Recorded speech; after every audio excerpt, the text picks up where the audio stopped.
When we looked at the verses in the Parsha of Nazir in Bamidbar, in Numbers, that describe the Nazir, one of the unusual things that we saw was that if the Nazir accidentally becomes contaminated by death, then he has to start his count. Has to start his Nazirut, his Nazir activity right from the beginning. So we said that a standard period of Nazirut, if someone swears he's going to be a Nazir, that's 30 days. But if he accidentally comes into contact with a dead body just at the end of that period, he actually loses the whole thing. And the verses in Bamidbar are really quite explicit about this, that he becomes unclean accidentally because of contact with a corpse, and he goes through the cleansing with the ash, with the water of the red heifer, the water of the ash of the red heifer on the 3rd and the 7th day. And on the 8th day, he's clean and he can bring a special sacrifice to the Beit Mikdash. But then he starts all over again. He's actually lost all the days of Nazirut that he kept until then. That's what we've learned so far. And now we come to a situation that seems just very, very odd. Misha Nazar vehu bein hakvarot. Someone who becomes a Nazir, and he's actually, bein hakvarot is literally between the gravestones, but he's clearly in a cemetery. So we know that there are 3 things a Nazir can't do. He can't drink wine, he can't cut his hair, and he can't come into contact with dead bodies. And this is a guy or a woman, we've said that the halachot are gender neutral. So it's someone who says, I declare, I swear I'm going to be a Nazir, but he's actually standing in a cemetery while he's doing it. And the interesting thing is that actually, until he leaves the cemetery, until he cleanses himself, his words seem to have no impact at all.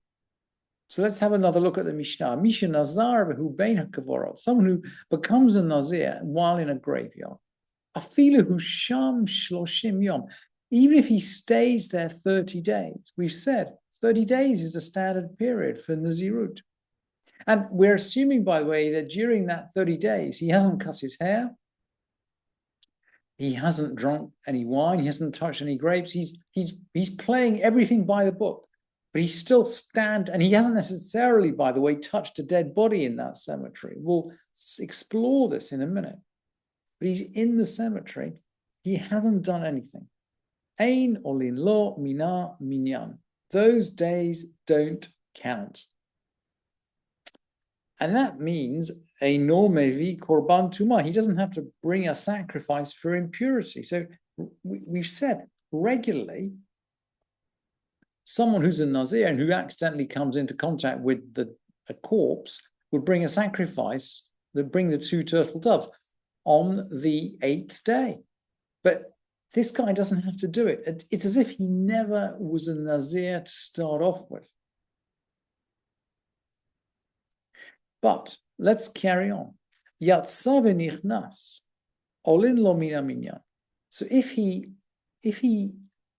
left the cemetery and then he went back into it, then those days count. Umevi korban tumah, and he brings the sacrifice for impurity. So it feels as though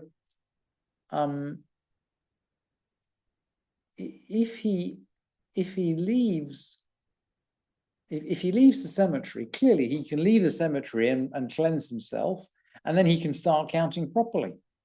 But when he comes back into the cemetery, he doesn't seem to lose all his days. It's like magic. Well, it's quite extraordinary. It's not what we've learned for someone who comes into contact with uncleanness while being a Nazir. And the Bartanura is going to try to explain it for us. The Baal Nura has learned, by the way, the whole of the tractate, which we haven't yet done, and he's going to refer to a Mishnah in chapter 7. Even though he went back into the cemetery, Tumat Beit HaKvarot eina soteret minyan hayamim shenivnu b'tahara. The defilement of the cemetery doesn't cause him to lose the days that were counted while in a state of purity. The defilement of a cemetery seems to be somehow lower grade than direct contact with a dead body. Cemeteries are different. And the Baal Nura actually makes it clear. Ein soter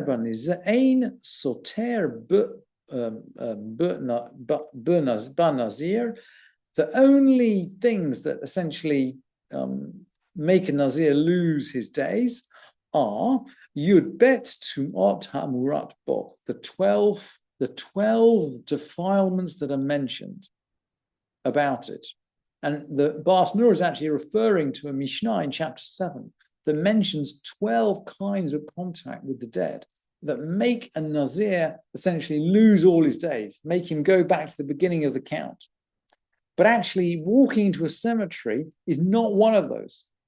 So we'll see, when we get to chapter 7, we'll see walking into a cemetery is not one of the list of 12. So it seems that, but he seems to still bring a sacrifice for impurity. So it's very puzzling.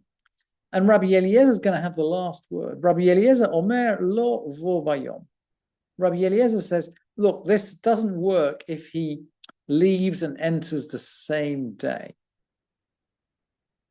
Why would he want to leave and enter the same day? We're not sure.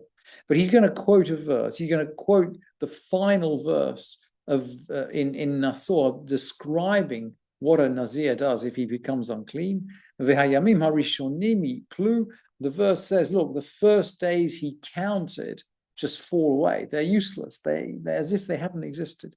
And Rabbi Eliezer says, Ad sheyehu lo yamim rishonim. Only if he has first days. The idea that these first days are chucked out only applies to someone who has first days. If he leaves and re-enters on the same day, he's got nothing to lose, essentially. And because he's nothing to lose, he doesn't lose anything.